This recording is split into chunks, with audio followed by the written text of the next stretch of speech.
ईश्वर की लाठी में आवाज नहीं होती। बहू, रागिनी बहू, जरा इधर तो आना। जी मम्मी जी। वो कल अंजलि बिटिया और दामाद जी आ रहे हैं।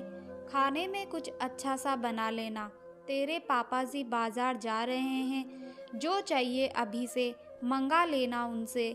जी मम्मी जी, मैं अभी लिस्ट बनाकर लाती हूँ। रागिनी जल्दी से ससुर जी को लिस्ट पकड़ाकर रात के खाने की तैयारी में जुट गई।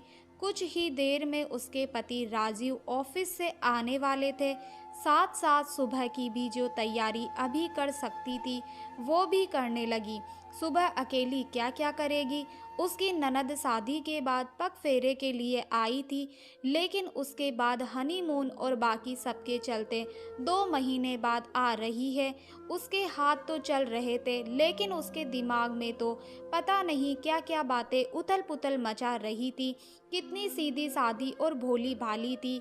7 साल पहले जब उसकी शादी हुई थी, दुनियादारी की कुछ भी समझ नहीं थी उसे, ना ही उसे सामने वाले की चालाकियां समझ में आती भी कैसे। घर में 4 भाई बहनों से बड़ी थी।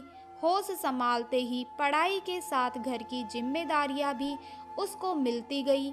और मिडिल क्लास परिवारों में तो वैसे ही उस टाइम लड़कियों को बाहर घूमने या अकेले कहीं जाने की इजाज़त नहीं मिलती थी। घर से स्कूल और स्कूल से घर, और फिर ऐसे ही उसने कॉलेज की पढ़ाई पूरी की। स्नातक की शिक्षा पूरी होते होते ही शादी भी कर दी गई उसकी। हर लड़की की तरह उसके भी शादी को लेकर बहुत सपने और उमंगें थी, लेकिन वो सब चकनाचूर हो गए जब शादी करके वो एक ऐसे घर में गई जहां ससुराल वाले अपने सभी शौक तो बड़ी बहू के साथ पूरे कर चुके थे। अब तो बहू के रूप में उन्हें एक काम वाली की जरूरत थी, जो कि पहले से मौजूद बहू की मदद कर सके, ताकि बाकी किसी को कुछ न करना पड़े। दिन रात दोनों बहुएं काम करती, फिर भी नंदे बिना बात के परेशान करती। आते जाते कुछ न कुछ चुभने वाली बातें सुना देती।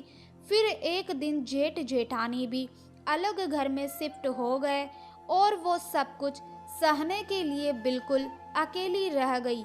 वो इतनी डरती थी कि एक अक्षर न बोल पाती आगे से, और न ही अपने मायके में किसी को कुछ बताती।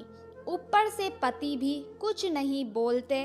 उस पर होती ज्यादतियां देख कर भी अनदेखा कर देते। सास ससुर, 6 नंदे और साथ में देवर जेठ और जेठानी, इतना बड़ा परिवार। ऊपर से पति का साथ भी सिर्फ बेडरूम तक ही था, उसके बाद कुछ नहीं। जब भी वो परेशान और दुखी होती या ज़्यादा किसी की बात दिल को चुभती तो अपने कमरे में जाकर रो लेती।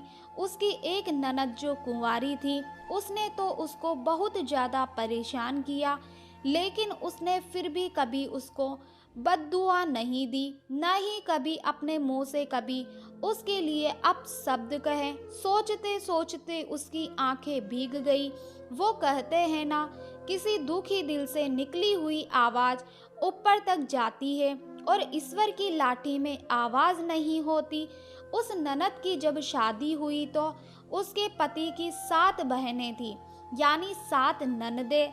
अगले दिन जब अंजलि दामाद जी के साथ आई, रागिनी ने खूब आओ भगत की। जब सब लोग खाना खा रहे थे तो अंजलि पानी लेने के बहाने रसोई में रागिनी के पास आई तो रागिनी ने पूछा, अंजलि तुम खुश तो हो न? ससुराल में दामाद जी अच्छे तो है ना? भाभी, बस मैं तो हर दम यही सोचती हूँ और आज आपसे पूछना चाहती हूँ कि भाभी, आप इतने सालों से कैसे इतना सब सह रही है, फिर भी मुस्कुराते हुए कैसे सब कुछ मैनेज कर लेती है। उम्मीद करती हूँ आपको हमारी यह कहानी पसंद आई होगी। कहानी पसंद आए तो वीडियो को लाइक से चैनल को सब्सक्राइब जरूर कीजिए।